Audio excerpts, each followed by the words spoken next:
Dear students, in Unit 2 you have to study different religions that are practiced in India. One among them is Sikhism. Sikhism is a religion that originated in the Punjab region in the northern part of the Indian subcontinent around the end of the 15th century. Sikhism comes from the word Sikh, which means disciple. It is a monotheistic religion with over 25 million followers worldwide. It is one of the youngest of the major world religions and the world's fifth largest organized religion.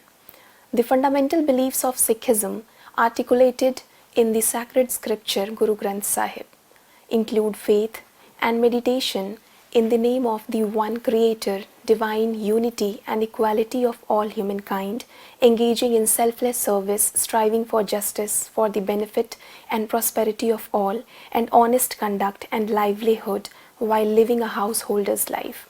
It was founded by Guru Nanak Dev and is based on his teachings and those of the 9 Sikh Gurus who followed him. 10 Gurus are the foundation of Sikhi and the main sources of Sikh inspiration. The 10 Gurus are Guru Nanak Dev Ji, Guru Angad Dev Ji, Guru Amar Das Ji, Guru Ram Das Ji, Guru Arjan Dev Ji, Guru Har Gobind Singh Ji, Guru Har Rai Ji, Guru Har Krishan Ji, Guru Tegh Bahadur Ji, Guru Gobind Singh Ji. The holy book of Sikhism is the Guru Granth Sahib. The place of worship of Sikhism is called the Gurudwara. Sikh believe that the way to lead a good life is to keep God in heart and mind at all times. The 10th Guru, Guru Gobind Singh, would not appoint another human Guru after his death, but indicated that the scriptures, the Adi Granth, would be Guru in his place. He gave the Adi Granth the title Guru Granth Sahib. The language of the Guru Granth Sahib Ji is in the Gurumukhi script. The scripture opens with its mool mantra Ik Onkar Satnam Karta Purak Nirbhav Nirvair Akal Marati Ajan Saibhan Guru Prasadi, which means there is one supreme being, the eternal reality, the creator, without fear and devoid of enmity, immortal, never incarnated, self-existent, known by grace through the true Guru. It teaches followers to transform the 5 thieves, that is lust, rage, greed, attachment and ego. Hand in hand, secular life is considered to be intertwined with the spiritual life. Guru Nanak taught that living an active, creative and practical life of truthfulness, fidelity, self-control and purity is above the metaphysical truth, and that the ideal man is one who establishes union with God, known his will and carries out that will. It was Guru Gobind Singh who initiated in Sikhism the custom of wearing or carrying the 5 Ks. The 5 Ks are Kesh, that is uncut hair, Kara, a steel bracelet, Kanga, a wooden comb, Kacha, also spelled Kach, Kachera, that is cotton underwear, Kirpan, steel sword. The 5 Ks taken together symbolize that the Sikh who wears them has dedicated themselves to a life of devotion and submission to the Guru. The 5 Ks are 5 physical symbols worn by Sikhs who have been initiated into the Khalsa. The 5 Ks creates a unique appearance and identity for the Sikh. One could easily identify a fellow Sikh on the field of battle. In Sikhism, the practice of the langar or free kitchen is believed to have been started by the first Sikh Guru, Guru Nanak. It was designed to uphold the principle of equality among all people, regardless of religion, caste, color, creed, age, gender or social status. Langar is a practice which promotes the idea of equality. People sit together on the floor as equals with no discrimination of class, race or income to have a vegetarian meal served by volunteers. Anyone can volunteer in langar. Langars are held in Gurudwaras all over the world. The volunteers feed them without any discrimination along with the other devotees who gather. Almost all Gurudwaras operate langars where local communities, sometimes consisting of hundreds or thousands of visitors, join together for a simple vegetarian meal. In Sikhism, the concept of God is Vaheguru, considered Nirankar, Akal and Alakh Niranjan, God in Sikhism, is known as Ik Onkar, the one supreme reality or the all pervading spirit. This spirit has no gender in Sikhism, though translation may present it as masculine. It is also Akal Purakh, beyond time and space, and Nirankar, without form. In Sikhism, Maya, defined as a temporary illusion or unreality, is one of the core deviations from the pursuit of God and salvation, where worldly attractions which give only illusory temporary satisfaction and pain which distract the process of the devotion of God. In Sikhism, the influences of ego, anger, greed, attachment, and lust, known as the five thieves, are believed to be particularly distracting and hurtful. Sikhs believe the world is currently in a state of Kali Yuga, age of darkness, because the world is led astray by the love and attachment to Maya. The fate of people vulnerable to the five thieves, that is Panch Chor, is separation from God, and the situation may be remedied only after intensive and relentless devotion. According to Guru Nanak, the supreme purpose of human life is to reconnect with Akal, the timeless one. However, egoism is the biggest barrier in doing this. Using the Guru's teaching, remembrance of Naam, the divine word, or the name of the Lord leads to the end of egotism. Guru Nanak designated the word Guru, meaning teacher, to mean the voice of the Spirit, the source of knowledge and the guide to salvation. As Ik Onkar is universally immanent, Guru is indistinguishable from Akal and are one and the same. One connects with Guru only with accumulation of selfless search of truth. Ultimately, the seeker realizes that it is the consciousness within the body which is seeker of the word, that is the true Guru. The human body is just a means to achieve the reunion with truth. Once truth starts to shine in a person's hearts, the essence of current and past holy books of all religions is understood by the person.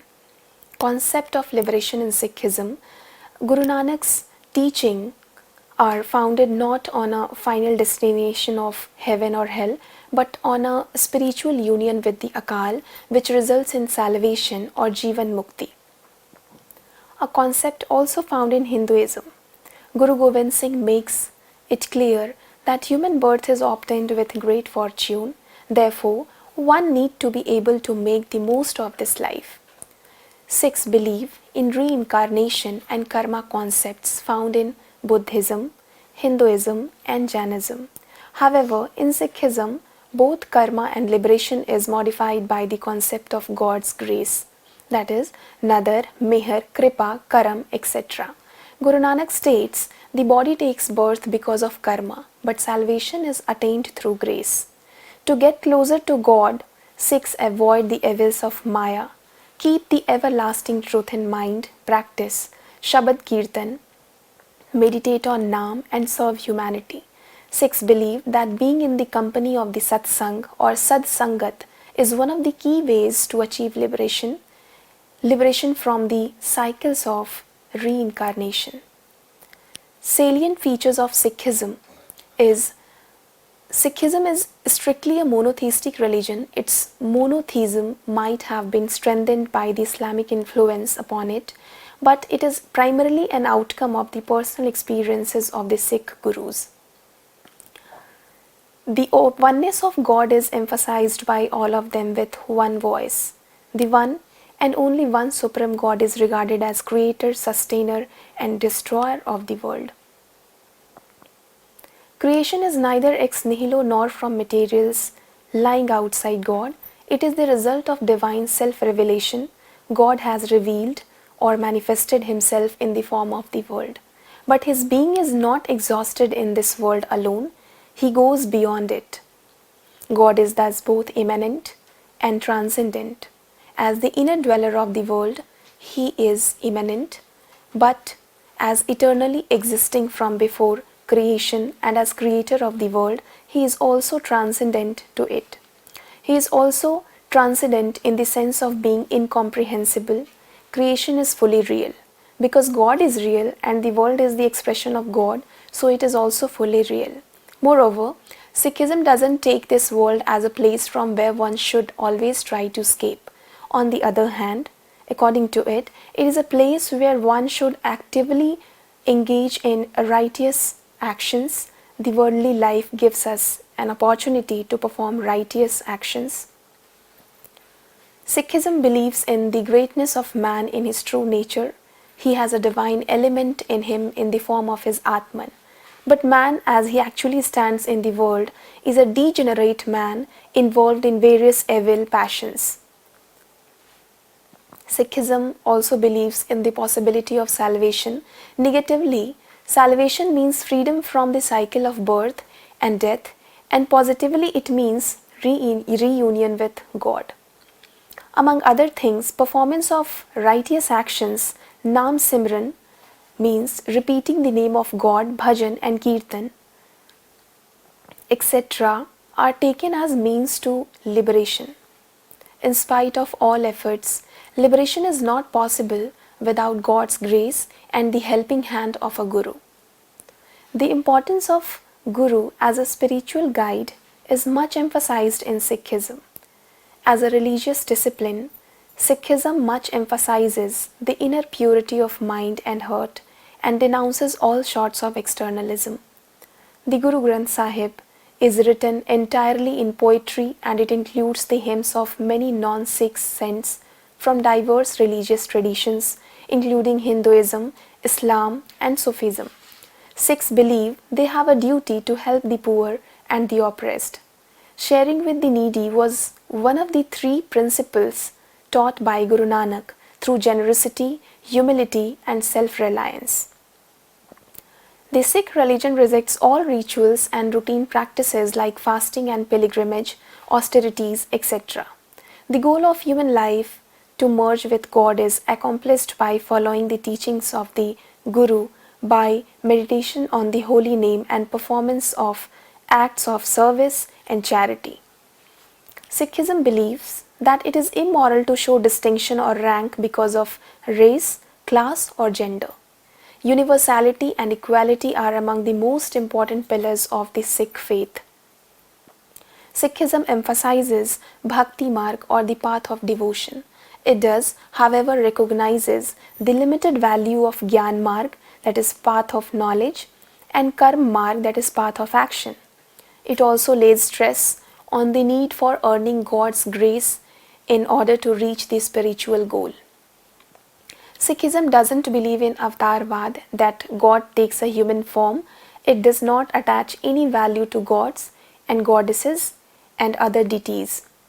Avoid the five sins of ego, that is pride, lust, greed, anger, and attachment. Wear the five articles of faith, that is Sikh wear five visual signs of their dedication to their faith. Wear the Sikh undergarment for modesty and health. Wear a wooden comb in the turban to keep hair clean and untangled. Wear a steel wristlet as a sign of faith. Wear hair uncut to honor the Creator's intention. Wear a small sword symbolic of defending the religious rights of all faiths. Sikhs follows the four commandments, include prohibitions against four behaviors.